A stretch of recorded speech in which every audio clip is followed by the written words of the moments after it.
नमस्कार दोस्तों, आज हम बात करने वाले हैं करंट अफेयर की, जो कि हमारा रोज ही डेली जो महत्वपूर्ण परीक्षा की दृष्टि से क्वेश्चन होते हैं उनको हम आपके लिए लेके आते हैं। तो चलिए दोस्तों शुरू करते हैं। हमने हाल ही में गरीब देशों का समर्थन के लिए नुकसान और क्षति कोष लॉन्च किया है। तो ये किया है COP27 ने। इसका ऑप्शन सही है ए।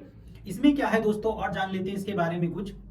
जो कॉप है, कॉन्फ्रेंस ऑफ पार्टी जो है, इसका 27 में जो सत्र चल रहा है, इसमें ये हुआ है कि हानि और क्षति निधि के कि जो किसी देश को हानि होती है और जो क्षति होती है उसके लिए कोष की व्यवस्था की गई है। ये सुनिश्चित किया गया है इससे कि यदि उसको होता है तो उसके लिए इस फंडिंग से मदद करवाई जाएगी। थोड़ा सा COP27 के बारे में जान लेते हैं। COP27 में क्या है, ये जलवायु परिवर्तन से निपटने के लिए अपने प्रयासों और जीवन शैलियों को और खपत और उत्पादन टिकाऊ पैटर्न की व्यवस्था को शामिल किया जाता है। मतलब ये है कि जो जलवायु परिवर्तन होता है इसको किस तरीके से रोका जाए, किस तरीके से जलवायु को एक स्थिर रूप में रखा जाए, ताकि जो हमारी भविष्य की जो पीढ़ी है उसके लिए सतत विकास की परिकल्पना संपन्न हो सके। अगला क्वेश्चन है दोस्तों हमारा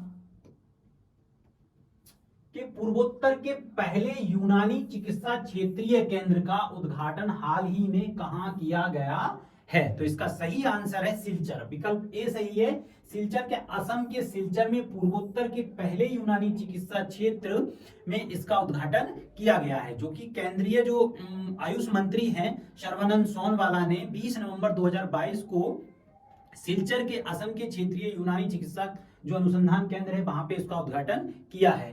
क्षेत्रीय यूनानी चिकित्सा अनुसंधान संस्थान जो लगभग 3.5 एकड़ के क्षेत्र में फैला हुआ है, जिसका निर्माण 48 करोड़ रुपए की लागत से किया जा रहा है। दोस्तों इसका अगली कड़ी में चलते हैं हम लोग। अगला प्रश्न है हमारा कि भारतीय सेना ने दक्षिण पश्चिम कमान द्वार शत्रुनाश अभ्यास हाल ही में कहां आयोजित किया गया है। तो इसका सही विकल्प ऑप्शन ए है। ये राजस्थान में किया गया है। पश्चिमी राजस्थान के थार रेगिस्तान में जो मौजूद इंडियन आर्मी की जो एक महाजन फील्ड फायरिंग है, उसने इस अभ्यास का आयोजन किया गया, जो शत्रुनाश के नाम से जाना गया है। सेना ने इस फायरिंग अभ्यास में सेना ने तोप और टैंक हेलीकॉप्टर के अलावा वायुसेना ने भी इसमें हिस्सा लिया। इसमें भीष्मा T-90 टैंक का भी प्रयोग किया गया, अजय T-72 का प्रयोग किया और K9 वज्र का प्रयोग किया गया, ताकि जो है हम पाकिस्तान चाइना जिस तरीके से ये एक आतंकवाद को बढ़ावा देने की बात चलती रहती है उसको रोका जा सके। अगला सवाल है दोस्तों आज का कि हाल ही में किस राज्य के मुख्यमंत्री ने शिक्षा पुरस्कार योजना की शुरुआत की गई है। शिक्षा जो पुरस्कार है ये उड़ीसा ने शुरू किया है दोस्तों। इसका विकल्प ए सही है। उड़ीसा के मुख्यमंत्री द्वारा, जो उड़ीसा के मुख्यमंत्री हैं नवीन पटनायक द्वारा इस योजना की शुरुआत की गई थी। इसमें क्या है, योजना के द्वारा राज्य के स्कूलों के छात्रों के शैक्षणिक संस्थानों और प्रधानाचार्य, ग्राम पंचायत, शिक्षकों तथा स्कूल प्रबंधन समितियों को अवार्ड दिया जाएगा, ताकि शिक्षा के क्षेत्र में विकास हो सके। स्कूल का परिणाम यदि 90% होता है तो वो इसके लिए पात्र माने जाएंगे। तो इसका सही विकल्प जो है वो ए है, ओडिशा। अगले प्रश्न की तरफ बढ़ते हैं दोस्तों। भारत ने हाल ही में किस देश से एआई संबंधी वैश्विक भागीदारी का अध्यक्ष पद ग्रहण किया है। तो इसका सही विकल्प जो है वो फ्रांस है। फ्रांस ने दोस्तों एआई संबंधी वैश्विक भागीदारी का अध्यक्ष पद ग्रहण करेगा भारत फ्रांस से। भारत 21 नवंबर 2022 को जापान के टोक्यो में आयोजित तीसरे global partnership on artificial intelligence के दौरान फ्रांस से अध्यक्षता ग्रहण करेगा। भारत 2022 और 23 की अवधि के लिए इसकी अध्यक्षता करेगा। इसमें क्या एआई क्या होती है, आर्टिफिशियल इंटेलिजेंस होता है। इसमें मशीनों को संदर्भित कर किया जाता है, कार्य करने के लिए मानव बुद्धि की नकल करते हुए जो जानकारी एकत्रित करते हैं उसी के आधार पर ये काम करता है। अगले क्वेश्चन की तरफ बढ़ते हैं दोस्तों। अगला क्वेश्चन है हमारा, हाल ही में गोल्डन ने अगले वित्त वर्ष भारत की विकास दर का अनुमान लगाया गया है। तो इसका सही विकल्प है डी, 5.9%। इसमें बताया गया है कि भारत की जो जीडीपी रहेगी वो इस साल 5.9% रहेगी, लेकिन आगे इसमें गिरावट देखी जाने की आशंका जताई गई थी।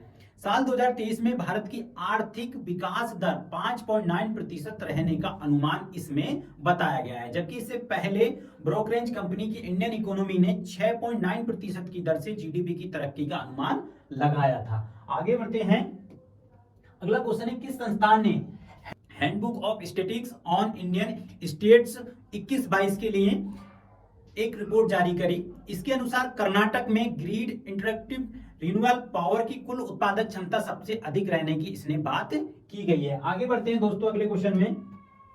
हाल ही में किस राज्य ने 3 ट्रांसजेंडर सरकारी स्कूलों के शिक्षक के रूप में चुने गए हैं? इसका सही आंसर है कर्नाटक। विकल्प ए सही है। कर्नाटक ने अभी जो भर्ती हुई है वहां पे शिक्षक भर्ती, वहां पे 3 जो ट्रांसजेंडर थे वो नियुक्ति मिली है। शिक्षा मंत्री वीसी नागेश का कहना है कि इस बार 10 ट्रांसजेंडर इस परीक्षा में सम्मिलित हुए थे, लेकिन इसमें सिलेक्शन जो हुआ है वो 3 ट्रांसजेंडरों का हुआ है। आगे बढ़ते हैं दोस्तों। अगला सवाल है हमारा कि हाल ही में किस देश ने हांगसोंग 17 या मॉन्स्टर मिसाइल लॉन्च की है? तो इसका सही आंसर है उत्तर कोरिया। विकल्प ए सही है। इसमें क्या उत्तर कोरिया ने अपनी सबसे बड़ी जो बैलिस्टिक मिसाइल है उसका सफलतापूर्वक लॉन्च किया। इसका नाम है हांगसोंग 17 को पहली बार इसने 2020 में इसका अनावरण किया था। एक रिपोर्ट के मुताबिक हांगसोंग 17 मिसाइल अमेरिका तक कहीं भी परमाणु हथियार पहुंचाने में सक्षम है। इसकी जो रेंज है वो 6000 किलोमीटर की ऊंचाई तक उड़ सकता है। एक्सपर्ट ने इसे राक्षस मिसाइल भी बताया गया है। मतलब कुछ का मानना है कि ये मिसाइल नहीं है, एक राक्षस मिसाइल है दोस्तों। आगे बढ़ते हैं। अगला क्वेश्चन है कि हाल ही में किस देश की संसद ने भारत के साथ फ्री ट्रेड एग्रीमेंट पारित किया गया है? तो इसका सही आंसर है विकल्प ए ऑस्ट्रेलिया। ऑस्ट्रेलिया ने भारत के साथ जो है एफटीए का अनुबंध किया गया है दोस्तों। मुक्त व्यापार संधि एफटीए के तहत 2 देशों के बीच आयात और निर्यात के तहत उत्पादनों पर सीमा शुल्क नियामक कानून जो सब्सिडी है उसका कोटा को सरल बनाया गया है। इसमें क्या किया गया है, लगभग 6000 ऐसे प्रोडक्ट उत्पादन होंगे कि जो ऑस्ट्रेलिया और भारत के मध्य जो एक्सपोर्ट ड्यूटी टैक्स लगता है वो नहीं लगेगा, ताकि ऑस्ट्रेलिया को भी इससे बेनिफिट होगा और भारत को भी बेनिफिट होगा। एक्सपोर्ट और इंपोर्ट में दोनों में वृद्धि देखने को मिलेगी दोस्तों। आज का ये था हमारा करंट अफेयर। अगर पसंद आए तो इसको लाइक और सब्सक्राइब करना ना